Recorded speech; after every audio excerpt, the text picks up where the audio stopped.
ये जो ब्रह्मांड है ना, ये बहुत बड़ा है और हमेशा बदलता रहता है।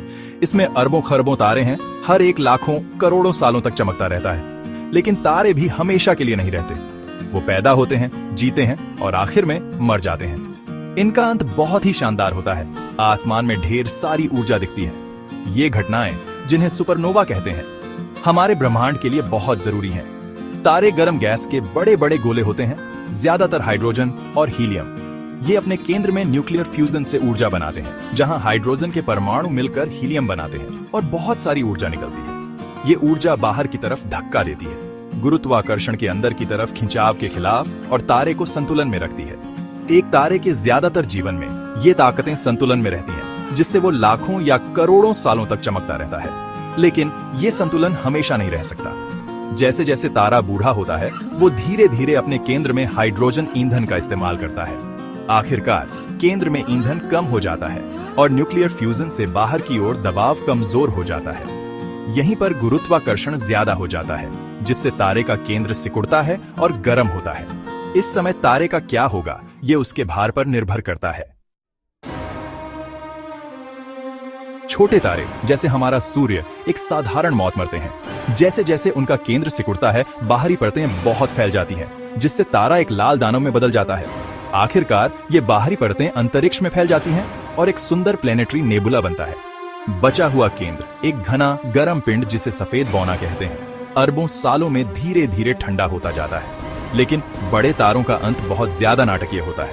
ये तारों के दानव हमारे सूर्य से कई गुना भारी, इतने भारी होते हैं कि हाइड्रोजन खत्म होने के बाद भी उनके केंद्र में और न्यूक्लियर रिएक्शन शुरू हो जाते हैं। हीलियम भारी तत्वों में बदलने लगता है, जैसे कार्बन और ऑक्सीजन, जिससे गुरुत्वाकर्षण का असर कुछ समय के लिए रुक जाता है।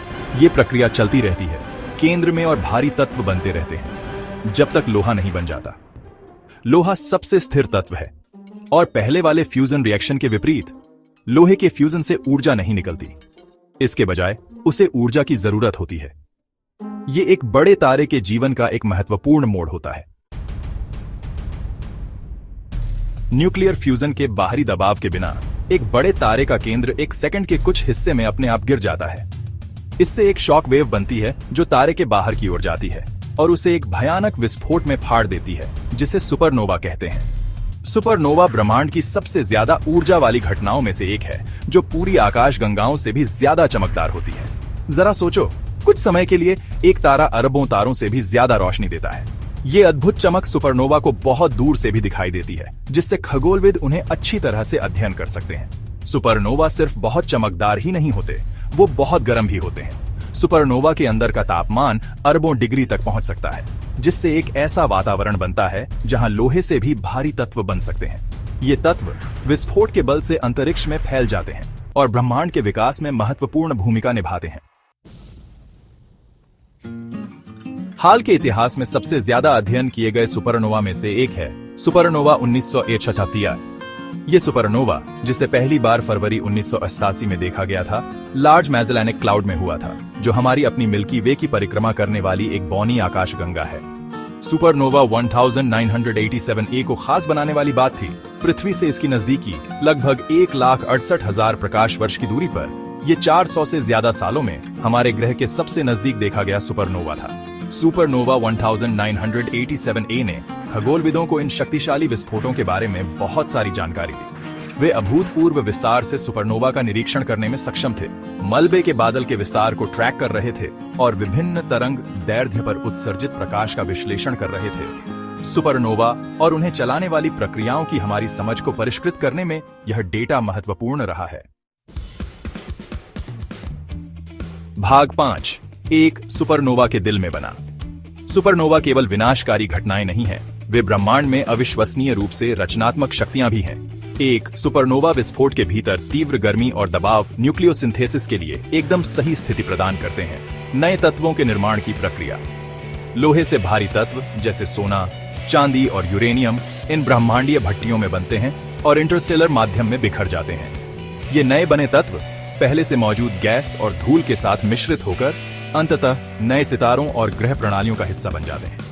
वास्तव में हमारे ग्रह और यहां तक कि हमारे अपने शरीर को बनाने वाले तत्व अरबों साल पहले एक मरते हुए तारे के दिल के अंदर बनाए गए थे। हम सचमुच स्टार सामान से बने हैं। भाग 6 तारकीय अवशेष, न्यूट्रॉन सितारों से ब्लैक होल तक। एक सुपरनोवा विस्फोट के बाद तारे का कोर रहता है। इस अवशेष का भाग्य मूल तारे के द्रव्यमान पर निर्भर करता है। यदि कोर सूर्य के द्रव्यमान का लगभग 1.4 से 3 गुना है तो यह एक न्यूट्रॉन तारा बनाने के लिए ढह जाएगा। न्यूट्रॉन तारे अविश्वसनीय रूप से घनी वस्तुएं हैं जो सूर्य से अधिक द्रव्यमान को केवल कुछ मील के गोले में पैक करती हैं। वे अविश्वसनीय रूप से गर्म भी होते हैं और तेजी से घूमते हैं। अपने ध्रुवों से विकिरण की किरणें उत्सर्जित करते हैं। यदि ये बीम पृथ्वी से गुजरते हैं तो हम उन्हें पल्सर के रूप में देखते हैं। यदि कोर सूर्य के द्रव्यमान के 3 गुना से अधिक है तो गुरुत्वाकर्षण इतना मजबूत होगा कि कुछ भी इसके पतन को नहीं रोक सकता, यहां तक कि मजबूत परमाणु बल भी नहीं।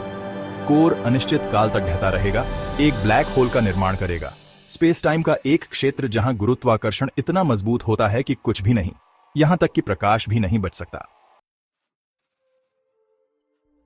भाग 7 सुपरनोवा और ब्रह्मांड का विस्तार। सुपरनोवा भव्य पैमाने पर ब्रह्मांड को आकार देने में महत्वपूर्ण भूमिका निभाते हैं।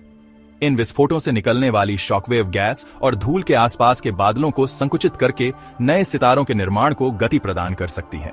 वे भारी तत्वों के साथ इंटरस्टेलर माध्यम को भी समृद्ध करते हैं, सितारों और ग्रहों की भावी पीढ़ियों के लिए निर्माण खंड प्रदान करते हैं।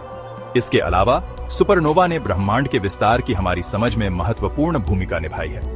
1990 के दशक के उत्तरार्ध में दूर के सुपरनोवा का अध्ययन करने वाले खगोलविदों ने एक जबरदस्त खोज की। ब्रह्मांड का विस्तार धीमा नहीं हो रहा है जैसा कि पहले सोचा गया था, बल्कि वास्तव में तेज हो रहा है। इस खोज, जिसने भौतिकी में 2011 का नोबेल पुरस्कार अर्जित किया, ने ब्रह्मांड विज्ञान की हमारी समझ में क्रांति ला दी है और डार्क एनर्जी की अवधारणा को जन्म दिया है, एक रहस्यमय बल जो त्वरित विस्तार को चला रहा है। भाग 8 अजूबों का ब्रह्मांड। सुपरनोवा ब्रह्मांड की अविश्वसनीय शक्ति और सुंदरता का प्रमाण है। ये खगोलीय घटनाएं हालांकि एक तारे के जीवन के अंत का प्रतीक हैं, नए सितारों, ग्रहों और यहां तक कि जीवन के निर्माण के लिए भी आवश्यक हैं। वे हमें याद दिलाते हैं कि ब्रह्मांड एक गतिशील और हमेशा बदलने वाली जगह है, जहां विनाश और सृजन का अटूट संबंध है। जैसे जैसे हम ब्रह्मांड का पता लगाना जारी रखते हैं, हमें इन आकर्षक घटनाओं के बारे में और भी रहस्य उजागर करने हैं।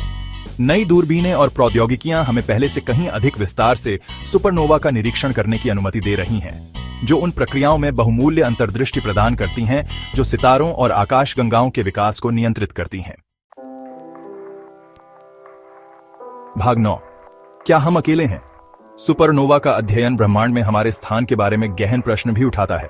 इन ब्रह्मांडीय विस्फोटों में जाली तत्व जीवन के लिए आवश्यक हैं, जैसा कि हम जानते हैं।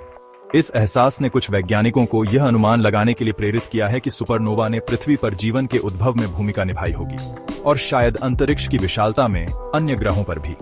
क्या हम ब्रह्मांड में अकेले हैं?